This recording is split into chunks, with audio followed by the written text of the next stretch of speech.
नमस्ते जी। आज हम ईशावास्य उपनिषद के चतुर्थ मंत्र का स्वाध्याय करेंगे। अभी तक हमने 3 मंत्र देखे, आज चतुर्थ मंत्र देखेंगे। वह इस प्रकार है। अनेज देकं मनसो जवीयो नैन देवा आप्नुवन् पूर्वं हर्षत तद्धावत अन्यानत्येति तिष्ठत्तस्मिन्नपो मातरिष्वा दधाति। अनेजद एकम, ईश्वर जो है अनेजद एकम, अनेजद बोलते हैं जो गति नहीं करता। ईश्वर जो है वो गति नहीं कर सकता, अर्थात चल नहीं सकता, कहीं जा नहीं सकता, कहीं आ नहीं सकता। और इस मंत्र में हम ये देखते हैं जो अवतारवाद की धारणा है कि ईश्वर अवतार लेते हैं, ईश्वर जन्म लेते हैं, तो वो खंडित होती है इस मंत्र से। क्योंकि ईश्वर अगर जन्म लेगा तो उसे आना पड़ेगा कहीं, तो अवतार अर्थात उसका अवतरण होगा, तो वो संभव नहीं है इस मंत्र के अनुसार। ये वेद का मंत्र है, यजुर्वेद के 40वें अध्याय का चौथा मंत्र है। तो अनेजद एकम अर्थात वह एक ही है। ईश्वर जो है वो कितने हैं? हम बहुत से ईश्वरों की पूजा करते हैं, उपासना करते हैं, 33 कोटि देवों की उपासना करते हैं, परंतु यहां बोला गया है अनेजद एकम, वह ईश्वर वह एक है और गति नहीं करता है। ये दोनों लक्षण ईश्वर के हैं। ये 2 लक्षण नहीं होंगे तो वो ईश्वर नहीं हो सकता। हम जो 33 कोटि देखते हैं वो 33 कोटि का अर्थ है 33 प्रकार के देवता। ये 33 करोड़ नहीं है, क्योंकि 33 करोड़ अगर हम देवता मानेंगे, ईश्वर मानेंगे, भगवान मानेंगे, तो उनके नाम भी किसी को नहीं समझ में आएंगे, उतने नाम भी कोई स्मरण नहीं रख सकता है। तो 33 कोटि अर्थात 33 प्रकार के देवता हैं। और ईश्वर जो है वो इन देवताओं से अलग है, वह एक ही है। तो अनेजद एकम मनसो जवीयो, ईश्वर जो है बोला गया है वह गति नहीं करता, वह एक ही है और मनसो जवीयो, मन से भी तेज चलने वाला है, मन से भी अधिक वेग वाला है।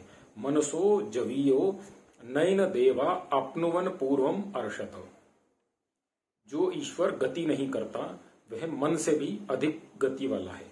ये इस मंत्र का अर्थ है प्रथम पंक्ति का। तो वह गति नहीं करता और मन से भी अधिक गति वाला है, तो ये दोनों तो विपरीत बातें हुई। तो इसका अर्थ यह है ईश्वर गति नहीं कर सकता क्योंकि वह सर्वव्यापक है, और मन से अधिक गति वाला है, अर्थात यह उपलक्षण दिया गया है कि ईश्वर जो है, हमारा मन जो है कहीं जाता है। आज हम यहाँ बैठे हैं, हम अपने ग्राम के बारे में सोचेंगे, जहां हम उत्पन्न हुए, जहां हमारा जन्म हुआ, वहां के बारे में सोचेंगे, तो हमारा मन जो है कुछ क्षणों में ही गति करके वहां पहुंच जाता है, परंतु ईश्वर वहां पहले से ही विद्यमान है। तो इसीलिए कहा है ईश्वर मन से भी अधिक गति वाला है, परंतु वह गति नहीं करता है। अनेजद एकम मनसो जवीयो। फिर आगे बोलते हैं नयन देवा आप्नुवन पूर्वम अर्षत। नयन देवा अर्थात देवा बोलते हैं देवताओं को, नयन देवा, नयन देवा आप्नुवन पूर्वम अर्षत। आप्नुवन बोलते हैं प्राप्त हो सकना।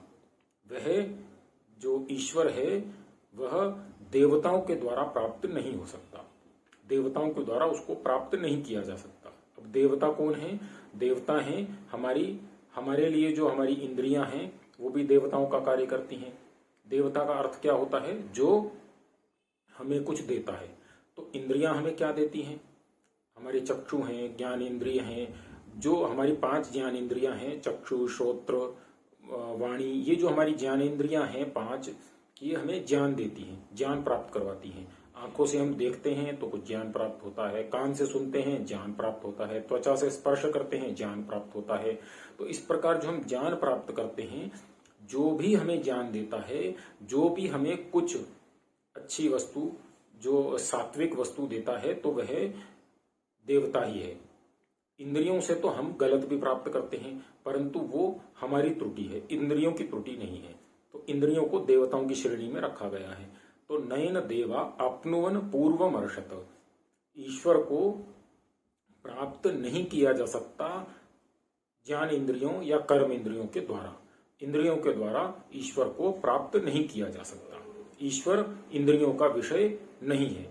उसके आगे बोलते हैं आप्नुवन पूर्वम अर्षत, वह जो ईश्वर है वह पहले ही सब जगह पहुंचा हुआ है। पूर्वम अर्षत, पहले ही सब जगह विद्यमान है। तो इस प्रथम पंक्ति का अर्थ हुआ कि ईश्वर जो है वह एक है, वह गति नहीं करने वाला। क्यों? क्योंकि वह सर्वत्र है, सर्वत्र विद्यमान है, सर्वव्यापक है। तो वह मन से भी अधिक गति करने वाला है। क्यों? क्योंकि वह मन से पहले सब स्थानों पर पहुंच जाता है और वह इंद्रियों के द्वारा प्राप्त नहीं किया जा सकता। अनेजदेकम मनसो जवीयो नयन देवा अपनुवन पूर्वमर्षत। आगे बोलते हैं तद्धावत अन्यानत्येति। तद्धावत, वह तत् अर्थात वह, धावत अर्थात भागते हुए को, जो दौड़ रहे हैं, भाग रहे हैं, जो गति कर रहे हैं। तद्धावत अन्यानत्येति, उनको पार कर जाता है। तद्धावत अन्यानत्येति तिष्ठत तस्मिन्नपि, अर्थात बैठे हुए ही वह दौड़ते हुओं को, गति करते हुओं को पार कर जाता है। अब गति कौन कर रहा है? पूरी सृष्टि गति कर रही है। जैसे हमने पहले मंत्र में देखा था ईशावास्यम इदम सर्वम में, पूरा संसार, पूरी सृष्टि गति कर रही है। इलेक्ट्रॉन, प्रोटॉन, न्यूट्रॉन से बनी है, तो वो तो गति ही कर रहे हैं। तो पूरा संसार गति कर रहा है, हर वस्तु संसार में गति कर रही है और ईश्वर उस गति करने वाले से आगे भी विद्यमान है। तो तद्धावत अन्यानत्येति तिष्ठत तस्मिन्नपो, बैठे हुए ही, एक जगह विद्यमान रहते हुए ही ईश्वर सब गति करने वालों से भी आगे विद्यमान है। बैठे हुए ही, उसे गति करने की आवश्यकता ही नहीं है ना, क्योंकि ईश्वर सब वस्तुओं के अंदर विद्यमान है, सब वस्तुओं के बाहर भी विद्यमान है, तो उसे गति करने की आवश्यकता ही नहीं है। तद्धावत अन्यानत्येति तिष्ठत तस्मिन्नपो मातरिष्वा दधाति। मातरिष्वा बोला है यहाँ पर, मातरिष्वा अर्थात यह आत्मा को बोला गया है। जो आत्मा अर्थात हम लोग, मनुष्य, पशु, पक्षी, जीव, जंतु, वृक्ष, जितने भी प्राणी संसार में हैं, वो सब मातरिष्वा दधाति।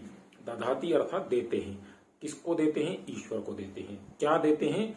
अपने कर्म देते हैं। हम ईश्वर को क्या दे सकते हैं? ईश्वर को हम अपने कर्म ही दे सकते हैं। अच्छे कर्म करेंगे तो ईश्वर प्रसन्न होंगे और हमारे अच्छे कर्मों के कारण से हमें अच्छा अगला जन्म प्राप्त होगा, अच्छे सुख साधन, अच्छी सुविधाएं, अच्छे सुख, अपने सगे संबंधी, ये सब अच्छा प्राप्त होगा। और बुरे कर्म करेंगे तो बुरा सब प्राप्त होगा।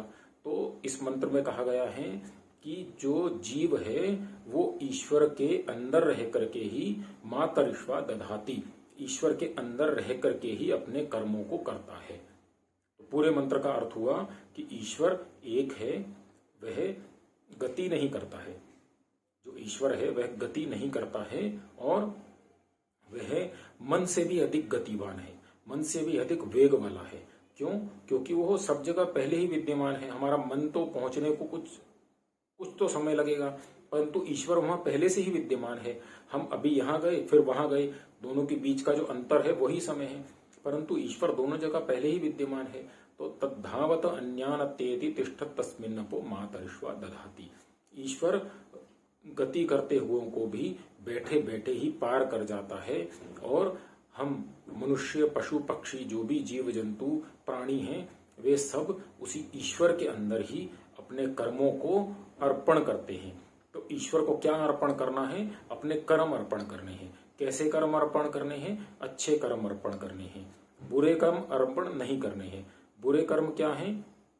हम किसी को कुछ कष्ट देते हैं तो वह बुरा कर्म है, और किसी को कुछ सहयोग करते हैं तो अच्छा कर्म है। अब सहयोग क्या है? अच्छे कार्यों में सहयोग करना। और बुरे कार्य जो हैं, जैसे हम किसी जीव को मार करके खाते हैं या मरे हुए को खाते हैं या हम बाजार से खरीद करके फिर उसे खाते हैं, तो वो सब तो गलत कर्म है। क्योंकि हम जिसे खा रहे हैं, किस लिए खा रहे हैं? अपनी जीभ में एक टेस्ट है, वो टेस्ट को प्राप्त करने के लिए हम खा रहे हैं, सिर्फ जीवा के लिए खा रहे हैं, परंतु उससे उस जीव का, उस जंतु का जीवन समाप्त हो रहा है। तो ऐसे कर्म हम करेंगे तो हमें उसका पाप ही लगेगा। जैसे अंधेन तमसा व्रता तास्ते प्रेत्या अभिगच्छन्ति ये केच आत्मानो जनः, हमने दूसरे मंत्र में देखा था। गलत कर्म करेंगे तो अगला जन्म कैसा होगा हमारा, ये तो ईश्वर ने बताया है। उसके बाद भी हम गलत कार्य करेंगे तो इसमें ईश्वर की कोई त्रुटि नहीं है, हमारी ही त्रुटि है और हमें ही भुगतनी पड़ेगी। तो ये इस मंत्र का अर्थ हुआ।